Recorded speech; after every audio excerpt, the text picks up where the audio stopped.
starts with a lie we all quietly agreed to believe, that when we look up at the night sky, we're seeing far. Far in the way a distant mountain is far, or a nearby galaxy inside a telescope frame is far. But what the James Webb Space Telescope is showing us is not just distance. It is time, peeled back almost to the beginning. Right now, as you watch this, there is a single faint smudge of light on Webb's detectors whose journey began only a few 100 million years after the Big Bang, when the universe was still in its infancy. Astronomers call one of these galaxies Moem Zeparostuin, so distant that its light has been stretched or redshifted more than 14 times by the expansion of space. And we see it as it was roughly 280 million years after the Big Bang, about 2% of the universe's current age. It should not be this bright, this massive, or this chemically evolved this early. And yet, there it is, quietly rewriting our models of how the first galaxies formed. The unsettling part is not just that Webb found it, it's that every time we think we've hit the edge of the observable universe, the edge moves. And, with each new record-breaking galaxy, the story we tell ourselves about the universe's childhood gets a little less stable, and a lot more urgent. For most of modern astronomy, we thought we had a rough outline of how the early universe should look. First, the Big Bang. A hot, dense soup of particles and radiation expanding and cooling. Then, after a few 100,000 years, the universe cools enough for atoms to form, and everything goes dark. A long, invisible era before the first stars ignite. Hundreds of millions of years later, tiny protogalaxies slowly take shape, faint and fragile, gradually merging into the grand spirals and giant clusters we see today. The first generation of space telescopes seem to confirm that story. With the Hubble Space Telescope, astronomers pushed our vision back more than 13 billion years, into an era where galaxies were little more than clumps of newborn stars. In 2016, Hubble identified GN-Z11, a galaxy whose light left it just about 400 million years after the Big Bang, at a redshift of roughly 11. For a while, GN-Z11 was the poster child for the edge of everything, the most distant galaxy humans had ever seen. The logic was simple. If it took Hubble decades of clever tricks to reach redshift 11, then the truly first galaxies, at redshifts 12, 13, 14, and beyond, would be rare, faint, and almost impossible to detect. The early universe, we thought, should be a mostly quiet place, with just a few timid sparks beginning to break the cosmic darkness. Then, Webb opened its eye. The James Webb Space Telescope was built specifically to invade this hidden era, the so-called cosmic dawn, the first few 100 million years after the Big Bang. Where Hubble specializes in visible and ultraviolet light, Webb is tuned to the infrared, the colors that ancient redshifted galaxies are stretched into by the expansion of space. Its large mirror and sensitive instruments, like NIRCam and NIRSpec, are designed to detect faint, distant objects and measure their redshift with exquisite precision. If Hubble gave us a glimpse of the early universe, Webb was supposed to give us clarity. Instead, it gave us something more uncomfortable: abundance. Within its first deep surveys, Webb started turning up far more bright galaxies at redshifts greater than 10 than anyone had penciled into their models. Objects that should have been rare turned out to be surprisingly common. Galaxies that shouldn't have had time to build up much mass were already pouring out light. The early universe was not a quiet nursery. It was a crowded, blazing city under construction. Among these discoveries, a new set of record breakers emerged. The JADES survey, the JWST Advanced Deep Extragalactic Survey, zoomed in on a patch of sky in the constellation Fornax and started finding galaxies at redshifts that felt, frankly, unreal. First came JADES GS Z13-0 with a redshift around 13. 2, seen roughly 325 million years after the Big Bang, pushing us far beyond GN-Z11. Already, that showed that luminous galaxies were thriving far earlier than expected. Then, JADES GS Z14-0 appeared. JADES GS Z14-0 is not, at first glance, impressive. In Webb's images, it's a small reddish smudge tucked into a deep field crowded with other distant galaxies. But its light encodes something extraordinary. Spectra from Webb's NIRSpec instrument revealed that this galaxy's light has been stretched to a redshift of about 14, 3, meaning we see it as it was roughly 290 to 300 million years after the Big Bang, when the universe was about 2% of its current age. On one level, this is just a number, 14 point something, another entry in a catalog, but behind that number is a timeline that doesn't quite add up. To shine this brightly so early, JADES GS Z14-0 must contain many stars, formed quickly from gas already enriched with heavier elements like carbon and oxygen, elements that can only be created inside earlier generations of stars.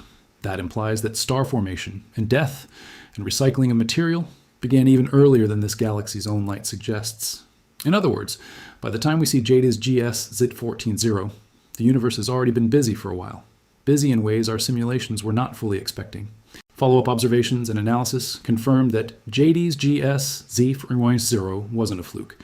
Spectroscopic measurements nailed down its extreme redshift and showed that galaxies this luminous, this early, are more common than pre-Webb models predicted. Some cosmologists took this as a sign that our picture of early galaxy formation needed serious revision. Either galaxies grow faster than we thought, or the underlying assumptions about dark matter and structure formation are missing something. For a brief moment, JDA's GS Z14-0 held the crown as the most distant known galaxy in the universe, the earliest island of starlight we had ever seen. That moment did not last. In 2025, Webb did what Webb keeps doing. It broke its own record again. This time, the claim came from a different campaign, a survey targeting some of the faintest, reddest objects in the sky, searching for candidates pushed to the extreme edge of our observable past. Among them, a galaxy designated MOM-Z14. MOM-Z14 looks like almost nothing, a tiny dim point in a sea of background galaxies. But its spectrum tells a much more dramatic story.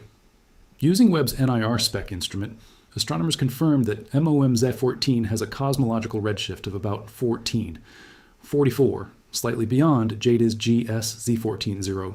That corresponds to a time roughly 280 million years after the Big Bang, just a blink after the first stars are thought to have ignited. By itself, that would already be astonishing, but what unsettles astronomers is how bright it is for its age. MOM-Z14 appears to be a remarkably luminous and compact galaxy, maybe only a few hundred light years across, yet blazing with starlight in an era when the universe was still thick with neutral hydrogen. Spectral signatures of heavier elements, like carbon and nitrogen, suggest that multiple cycles of star birth and death have already occurred, again in a time window that seems barely wide enough to permit it. The details are still being refined, and as with any frontier discovery, some numbers will shift as more data comes in. But the pattern is clear. Webb is not just finding one outlier. It is revealing a population of bright, surprisingly mature galaxies, where we once expected only faint, tentative beginnings. Luminous galaxies at these early times, less than 300 million years after the Big Bang, appear more common than older models allowed. That forces a set of uncomfortable questions. Are our assumptions about dark matter and the growth of structure in the universe incomplete? Are early stars forming in ways we don't yet understand, perhaps in dense, efficient bursts that our simulations fail to capture? Or are we misreading something more fundamental about how we connect redshift, brightness, and cosmic time? Astronomers are not claiming that the standard cosmological model is broken, but they are increasingly open about the fact that it is straining under the weight of Webb's data. This is where the story stops being just astronomy news and becomes something closer to a quiet existential shock. Because what Webb is showing us is not simply that the universe is bigger or older than we imagined. It is showing us that our mental picture of the beginning, the cosmic childhood we sketch in our heads, might be far more chaotic, crowded, and fast-moving than we ever allowed ourselves to believe. The era we're looking into, with galaxies like MOM-Z14 and JDA's GS Z14-0, is called the epoch of Ryanization. This is the period when the light from the first stars and galaxies began to ionize the neutral hydrogen fog that filled the universe, turning it transparent and allowing light to travel freely across space. Before Ryanization, the cosmos was dark and opaque. After it, the universe became the clear, star-spangled expanse we see today.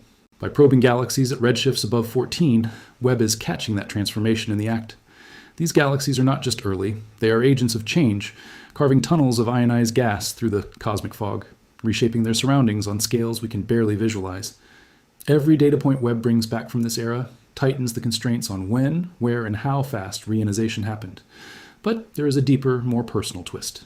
We are living at exactly the kind of moment we like to pretend we aren't. Right now, in the brief sliver of time when human civilization exists, we have built a telescope that can see back almost to the universe's first visible structures. 100 years ago, this would have sounded like science fiction. 100 years from now, if our descendants build even more powerful observatories, they may look back at MOMS-14 the way we look at GNZ-11 today. Important, but no longer the edge. The farthest galaxy is not a fixed landmark. It is a moving target, a frontier that recedes every time our instruments improve. And that raises a question that is not about physics, but about you. Knowing that we are looking at galaxies that existed when the universe was barely out of its infancy, galaxies brighter, more complex, and more numerous than we expected this early, does that make the cosmos feel more comforting to you or more unsettling? Tell me in the comments, because how you feel about that tension says a lot about how you see humanity's place in a universe that is constantly surprising us. From a scientific point of view, Webb's discoveries are a triumph of prediction and humility at the same time. On one hand, the basic framework of cosmology, an expanding universe born in a hot Big Bang, evolving over about 8 billion years, still fits the broad strokes of what we see. On the other hand, the first few 100 million years now look less like a gentle ramp-up and more like a sudden spike. Luminous galaxies appearing earlier and in greater numbers than expected, already enriched with heavy elements and vigorously forming stars. Researchers are scrambling to adapt. Some teams are revising their simulations to allow gas to collapse and form stars more efficiently in the densest regions of early dark matter halos. Others are exploring whether feedback from the first supermassive black holes or more exotic star formation channels could accelerate the buildup of light in these early galaxies. None of this is settled. Much of it is an active, sometimes heated, debate. And Webb is not finished. Every new deep field, every additional hour of exposure at extreme redshift has the potential to reveal yet another record-breaking galaxy, or to show that MOEM Z14 and JDES GS Z14-0 are part of a larger, stranger pattern we haven't fully grasped. The frontier is not a single object. It is a shifting, expanding map of what we thought the universe was capable of, and how early it was capable of it. For now, though, here is what we can say with some confidence. We have seen galaxies whose light began its journey when the universe was only about 280 to 300 million years old, at redshifts around 14. They are brighter and more chemically enriched than our pre-Webb models predicted. They live in an era when the cosmic fog is lifting, when the first large-scale structures are taking shape, and when the rules we wrote for galaxy formation are being stress-tested by reality. And we, a species that only recently learned that other galaxies exist at all, are watching this in real time, from a small planet orbiting an ordinary star. Using a telescope, we flung 1,000,000 miles into space. The universe does not owe us that view. It does not promise that our current understanding will age well. What Webb is quietly, relentlessly telling us is that the grand structures we think of as permanent, the way the early universe should behave, the limits of how far we can see, are not fixed truths. They are moments. And like every moment, they will eventually be replaced. If you want more stories like this, the hidden countdowns of the cosmos, the records that keep breaking, the discoveries that make the universe feel both closer and stranger, subscribe and stay here.